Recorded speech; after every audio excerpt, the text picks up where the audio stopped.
পোস্টিংয়ের জন্য দিল্লিতে যায় তারা, হাই কমিশনারের কাছে লবি করে পুলিশের এসপি হবার জন্য, জেনারেল হবার জন্য।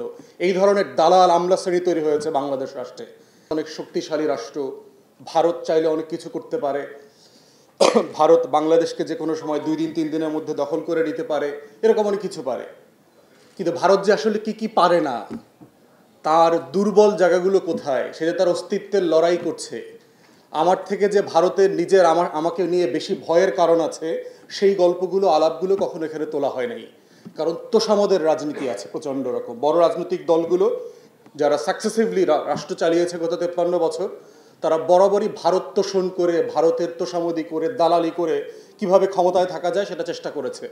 এবং সেটা শুধু রাষ্ট্রের শুধু সরকার অংশ না, আমলারা, সামরিক বেসামরিক সবাই পোস্টিংয়ের জন্য দিল্লিতে যায় তারা, হাই কমিশনারের কাছে লবি করে পুলিশের এসপি হবার জন্য, জেনারেল হবার জন্য। এই ধরনের দালাল আমলা শ্রেণী তৈরি হয়েছে বাংলাদেশ রাষ্ট্রে, যেটা একটা স্বাধীন রাষ্ট্রকে রাষ্ট্র বানানোর জন্য লড়াইয়ের প্রতিবন্ধকতা। তাই জুলাই আগস্টে যে গণ অভ্যুত্থান হয়েছে, সেই লড়াইটা কিন্তু শুধু 1-2টা রাজনৈতিক ফ্যাসিবাদী দলের বিরুদ্ধে হয় নাই, পুরো কাঠামোর বিরুদ্ধে। আমরা বলছি যে পুরাতন বন্দোবস্তের বিরুদ্ধে লড়াই হয়েছে। তো সেই জায়গাতে আমার লড়াইয়ের জায়গাটা বুঝতে হবে যে রাষ্ট্র স্বাধীন থাকে কিভাবে, শত্রু সাপেক্ষে। বন্ধু সাপেক্ষে রাষ্ট্র হয় না।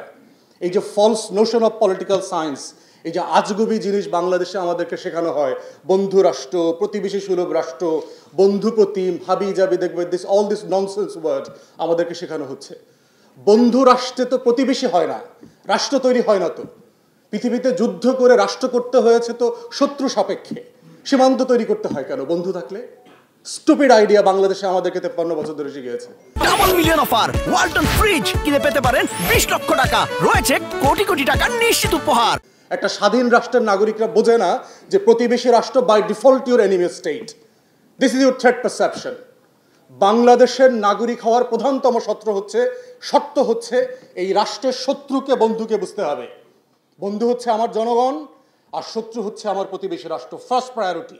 এটা বোঝার মধ্য দিয়ে হচ্ছে বাংলাদেশিরা নাগরিক আকারে হাজির হবে এই ল্যান্ডস্কেপে।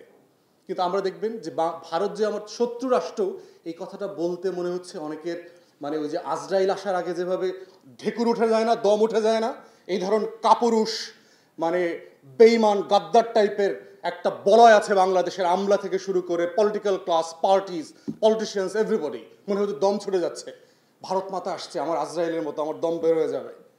তাহলে আমার থ্রেট পারসেপশনে আমার রাষ্ট্রসত্তার প্রধানতম শত্রু হচ্ছে আমার শত্রু। শত্রুকে ভারত বাই ডিফল্ট।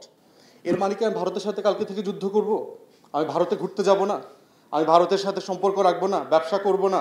আমার ট্রিটমেন্ট নিতে আমাদের রোগীরা যাবে না? ওদের লোকরা এসে 30 লাখে 40 লাখে বৈধ অবৈধভাবে এদেশে কাজ করবে না? করবে, সব করব।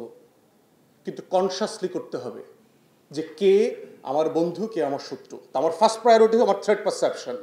রাষ্ট্র যখন থ্রেট পারসেপশন পরিষ্কার করে ফেলবে, তখন এটা তার পলিসিতে ইমপ্লিমেন্টেড হবে।